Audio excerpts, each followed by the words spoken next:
तो ये है पूजा। लास्ट एपिसोड में पूजा को समझा कि फूड को एंजॉय कैसे करे, वेट लॉस फूड कंपेंसेट करके या कोई फूड ग्रुप को रेस्ट्रिक्ट ही करके नहीं होता है, बल्कि बैलेंस बना के होता है। एंड अब पूजा की फूड के साथ अच्छी दोस्ती हो गई है। पूजा को सीजनल फ्रूट्स बहुत पसंद है, तो वो दिन में 3-4 फूड सर्विंग तो आराम से कंज्यूम कर लेती है।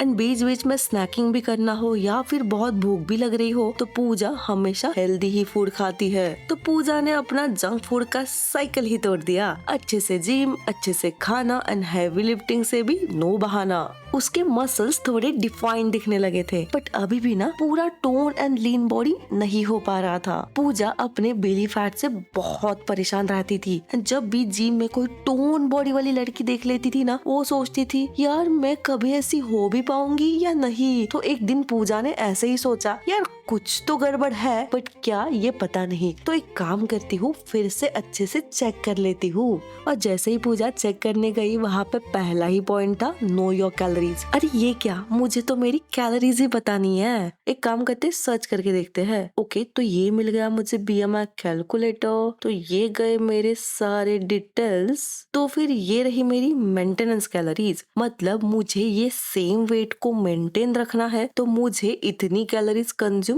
करनी पड़ेगी। अगर वेट कम करना है तो इससे थोड़ी कम। तो ये आई मेरी मेंटेनेंस कैलोरीज एंड ये मेरी वर्कआउट में जो बर्न करती हूँ इतनी कैलोरीज। एंड अभी स्टार्ट में वेट लॉस के लिए 250 एंड 300 का डेफिशिएट सही रहेगा। तो अगर मैंने 6 डेज अ वीक जिम में वर्कआउट के साथ इतनी कैलोरीज कंज्यूम करूंगी तो मेरा 1.1 kg प्योर फैट लॉस होगा एक मंथ में। इसमें जो भी वेट ड्रॉप होगा वो पूरा फैट से होगा, मसल से नहीं। और अगर फैट लॉस के लिए ना मैं बहुत बड़ा डेफिशिएट बनाने गई तो मसल लॉस भी होगा और वर्कआउट में एनर्जी भी नहीं बचेगी। एंड मसल का लॉस होना मतलब वेट लॉस बहुत मुश्किल होना। तो ये वर्कआउट में जितनी कैलोरीज बर्न होगी ना वो चेंज होती रहेगी। ओके, अगर किसी दिन किसी वजह से मैं वर्कआउट नहीं कर पाई, मतलब मेरी बॉडी उस दिन के लिए एक्टिव भी नहीं रही ना, तो फिर उस दिन के लिए मुझे मेरी जितनी मेंटेनेंस कैलोरीज है ना उससे 100 या 150 कैलोरीज कम खानी है। That's it. तो प्रोटीन वर्कआउट के परफॉर्मेंस के लिए भी बहुत जरूरी है एंड वेट लॉस के लिए तो बहुत ज्यादा। तो मैं 6 डेज अ वीक वर्कआउट करती हूँ तो मेरा प्रोटीन ओके सॉर्टेड ये रहा। तो अभी पूजा को अपने कैलोरीज तो पता चल गए, बट एक सवाल था कि ये कैलोरीज मैं काउंट कैसे करूँ, ट्रैक कैसे करूँ। तो उसके लिए पूजा ने ऑनलाइन बहुत सारे ऐप्स चेक किए, बट एक भी ऐप कुछ भी काम का नहीं है। बिकॉज हमारा जो इंडियन खाना है ना उसमें हम 10 चीजें इंक्लूड करते हैं, तो हर एक चीज का जो इन्फॉर्मेशन है वो ऐप में नहीं मिलता। तो वो कैलोरीज ट्रैकिंग तो फिर गलत हो जाएंगी ना। तो उसके लिए पूजा ने finally paper and pen method choose किया। तो एक छोटा सा फूड वेइंग स्केल घर पे आया एंड उसने हर एक चीज मेजर करना स्टार्ट कर दिया।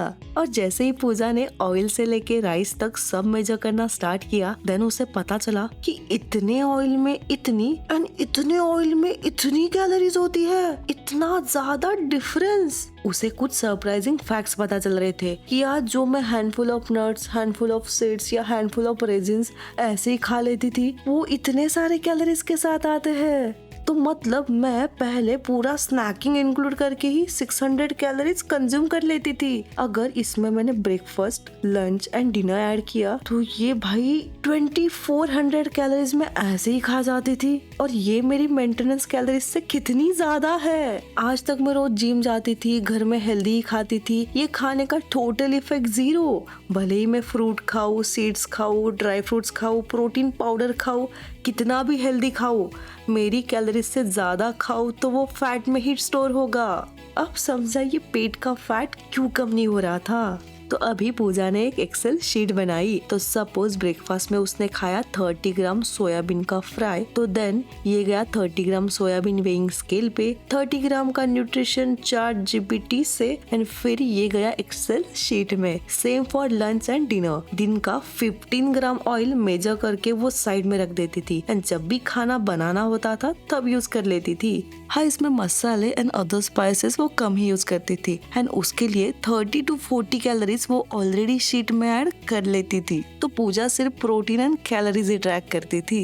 एंड उसने पढ़ा था कि मेजर हमेशा रॉ चीजें ही करनी चाहिए, कुक नहीं, क्योंकि कुक फूड का वाटर कंटेंट अलग अलग होता है तो मेजरमेंट गलत हो जाएंगे। एंड ये सारा प्रोसेस पूजा बहुत अच्छे से एंजॉय कर रही थी एंड ट्रैकिंग से वो माइंडफुल हो गई कि क्या खा रही हूँ, कितना खा रही हूँ एंड सफिशिएंट प्रोटीन डाइट में मिल रहा है या नहीं। अगर पूजा की दिन की कैलोरीज थोड़ी सी भी बच जाती है ना, वो अपना फेवरेट चॉकलेट का पीस आराम से विदाउट गिल्ट एंजॉय कर लेती है। एंड ये सारे कैलोरी डेफिशिएंट एंड ट्रैकिंग की वजह से पूजा का स्टमक डे बाय डे बहुत ज्यादा लीनर एंड लीनर हो रहा है and she is feeling more and more stronger than before. तो अभी पूजा से ओरली भी कोई पूछ लेना, बता 30 ग्राम राइस में कितनी कैलोरीज होती है, 100 ग्राम पनीर में कितनी कैलोरीज एंड प्रोटीन होता है, तो उसको उसका आंसर पता है बिकॉज ये रेगुलर क्वांटिटी वो खुद मेजर करती है तो इवेंचुअली ये फिगर्स याद हो ही जाते हैं। एंड अभी 2-3 मंथ्स के बाद उसे ये कंटिन्यूअस ट्रैक करने की जरूरत बिल्कुल नहीं पड़ती है। तो अभी आपका मुझसे एक सवाल तो होगा कि यार ये इतना ट्रैकिंग कौन करेगा, इतना टाइम किसको होता है। एंड बचपन में हम क्या ऐसे चीजें गिन गिन के खाते थे क्या? कुछ भी, बिकॉज बचपन में हमारी एक्टिविटीज ही इतनी होती थी, इतना खेल लेते थे, इतना थक जाते थे तो कुछ भी खा लो बॉडी कैलोरीज बैलेंस कर ही लेती थी। तो अभी तुम्हारी और हमारी बचपन जैसे एक्टिविटीज भी नहीं है तो बचपन जैसे ही ईटिंग पैटर्न्स फॉलो करके कैसे चलेगा ना। एंड वेट लॉस भी ना ऐसे इंस्टेंटली कुछ नहीं होगा, सब धीरे धीरे ही होगा। तो please fall in love with the process and I will see you in another episode of calories. Till then दिल से थैंक यू एंड अभी के लिए बाय।